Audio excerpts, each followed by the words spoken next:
Priorité au direct, un Warner Bros Studio et les alentours ont été évacués après la découverte d'un engin suspect. Oh putain, ça c'est la Snyder Cut.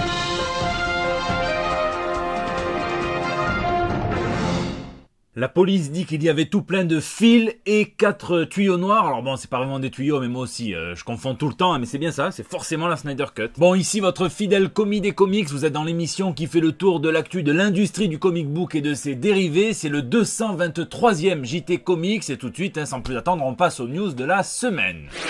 Marvel Cocaine Universe. Tiens, est-ce que vous vous êtes déjà posé la question de ce qu'il se passerait si jamais on croisait le MCU avec le LSD? Il s'appelle Guga Leona, mais il réalise des montages vidéo dans une série qui s'intitule Ride to the MCU, donc un voyage à travers le MCU, dont le tout dernier, l'ultime épisode est sorti cette semaine, le numéro 4. Le principe est simple, un super cut ultra dynamique qui utilise comme point de liaison à chaque fois des coïncidences entre les différentes séquences d'action de tous les films Marvel. Et comme c'est un petit peu à chaque fois la même recette avec le MCU, et ben il y a de la matière. Et le tout dernier épisode est clairement le meilleur, 2 minutes 38 de pure action survoltée électrique délicieuse, qui te laisse presque sur ta faim tellement c'est court et que tu en voudras encore, un petit peu ce que disait mon ex. Bon, en tout cas moi j'adore ce genre de projet titanesque et on ne peut que saluer la créativité, le talent et la patience de ce vidéaste portugais que je vous recommande chaudement. Je vous mets sa chaîne en description.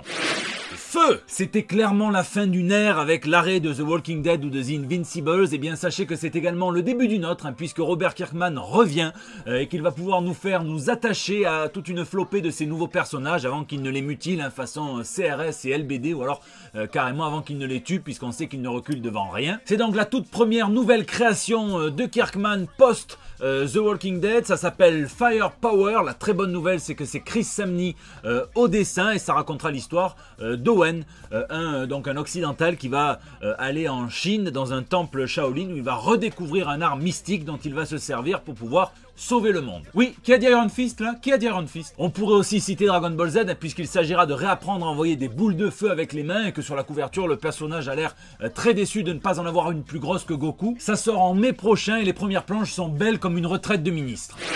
Youpi! Qui a dit qu'il n'y avait que les femmes qui simulaient? J'ai la preuve que les hommes aussi, puisqu'on a entendu C.B. Cebulski, donc l'éditeur en chef de chez Marvel, présenter le prochain grand crossover de la Maison des Idées. Il a déjà annoncé que ce serait l'événement le plus bouleversant de l'année 2020. Et quand il le dit, tu sens autant d'enthousiasme que si on lui faisait répondre à une question sur Akira Yoshida. Ça s'appelle Empire avec un Y et ça sera lancé dans les pages du Incoming numéro 1 qui sortira le 25 décembre prochain. Bon, après le reste du teaser est plein de bips, comme un sketch de Jean-Marie Bigard que tu voudrais passer en temps calme à la crèche, mais c'est vrai que j'ai essayé de déchiffrer un petit peu avec les mouvements de la mâchoire. Bon, j'ai fait ça 2 minutes parce qu'après je me suis senti con, j'étais énervé. Le seul truc dont je suis à peu près sûr, c'est que ça sera coécrit par Al Ewing. Et peut-être Donny Cates en deuxième, vu le mouvement, mais ça m'étonnerait un petit peu vu qu'on sait qu'il n'est pas du genre à partager la vedette et qu'il aime bien avoir ses propres séries, Donny Cates. Je vous laisse spéculer et surtout me dire quel est votre niveau d'excitation sur une échelle allant d'avoir 20 ongles incarnés en même temps à goûter des Pringles au goût Pickle Rick.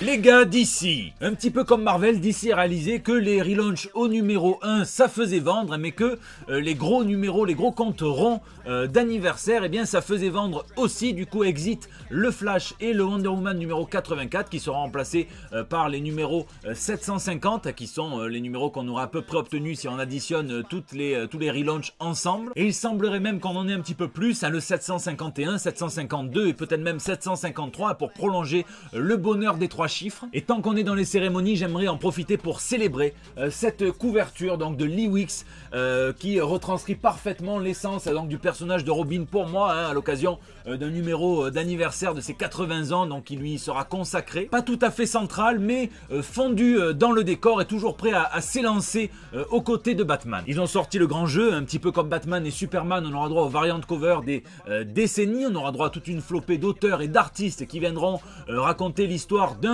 des nombreux Robins que DC a connu, et parmi eux Tom Grumet, comme quoi Julien qui bossait pour les Geek Days de Lille a eu le nez creux, il était à la pointe de l'invité.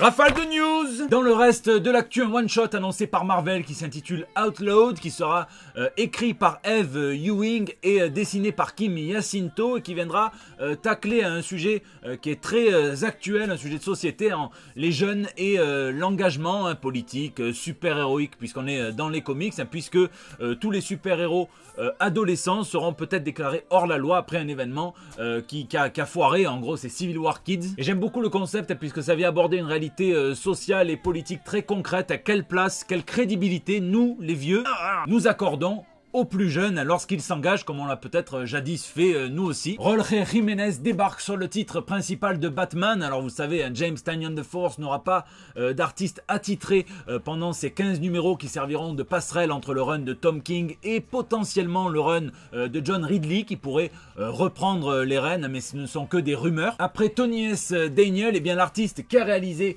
l'affiche de la dernière Comic Con Paris interviendrait à partir du numéro 90 et on ne sait pas jusqu'à quand. Vous ne devinerez jamais qui va mettre en danger absolument tout l'univers Marvel, enfin au moins celui du futur jeu Square Enix qui sortira en 2020 sur console et qui aura droit à non pas un mais deux comics de préquels. Eh bien c'est George Batroc, donc le célèbre mercenaire marseillais dont la crédibilité est proche de celle de Delevoye à cause de débuts assez marqués en 1966 par des clichés. Il traînait encore plus de clichés que Peter Parker dans ses poches. Sacre bleu. Il aurait mis la main sur un engin expérimental et ultra dangereux. Et pour ceux qui aiment ce concept de préquel en comics, eh bien sachez qu'on aura aussi droit à la Veuve Noire qui va affronter le Taskmaster dans cet univers-là. Et évidemment, il surfe un petit peu aussi sur le film. 300 pages, 300 pages de Barry Windsor Smith, celui qui nous a fait vivre de purs moments de fracture rétinienne avec son Conan le Barbare ou son Arme X. 300 pages, c'est ce qu'on risque d'avoir l'année prochaine en 2020, puisqu'il va enfin sortir son Monster. Enfin, ça, je le croirai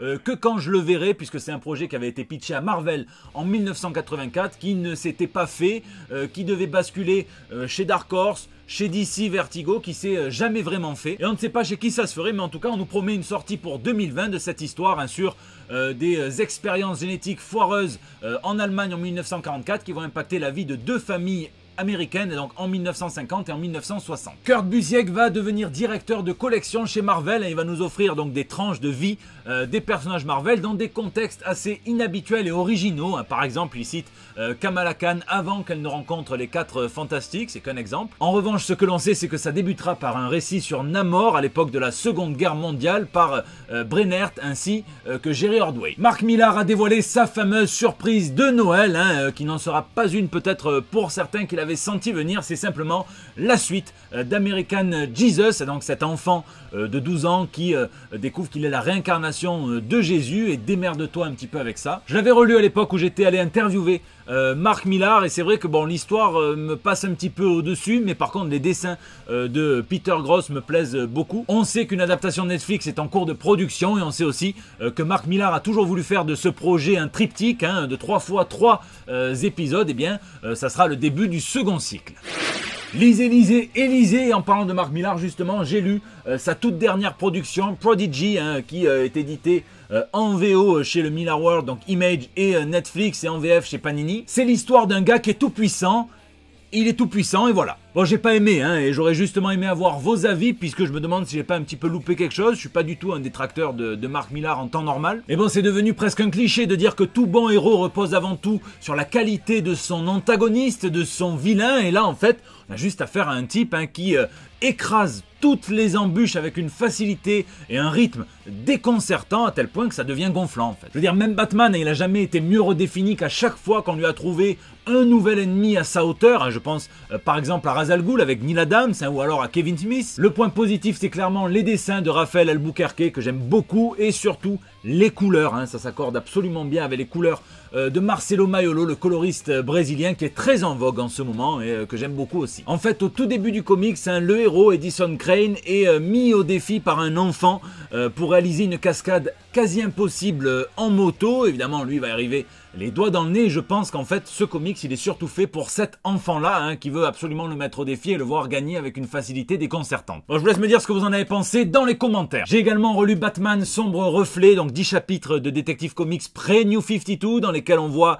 Batman, Dick Grayson en fait, Batman que j'adore, moi j'aime beaucoup Dick Grayson en Batman. C'est par Scott Snyder, Francesco Francavilla et Jock, et moi j'aime ce Snyder là, complètement urbain, amoureux de la ville de Gotham qui fait vivre comme très peu d'auteurs la font vivre, et surtout qui construit des intrigues que tu n'as pas envie de lâcher, donc voilà, à lire, relire et re-relire. Bon, j'ai craqué, j'ai rajouté sur ma pile à lire le tout premier compendium de saga qui regroupe les 54 premiers épisodes de la série. Pour l'instant, il n'y a que ça, donc j'en profitais qu'ils font une pause. J'étais très en retard sur saga, donc j'ai dit bon, tant qu'à faire, je vais le prendre dans ce format-là. Et c'est marrant puisque même s'il en fait plus, au tout début, ils ont mis en exergue une citation de Papa Alan Moore qui dit: l'un des ouvrages de science fantasy les plus inventifs et les plus remarquables jamais créés sous forme de comics. Rien que ça. Et c'est tout con, mais j'espère arriver à le lire sans faire une Bane, sans lui casser le dos ou la tranche. Je sais qu'il y a des pros qui regardent. Voilà, c'est la fin de ce JT. Je vous remercie tous de l'avoir suivi. Je tiens aussi à remercier ceux qui suivent absolument tous les lives, notamment le Sculpturo Gaming qu'on a fait sur Rick et Morty,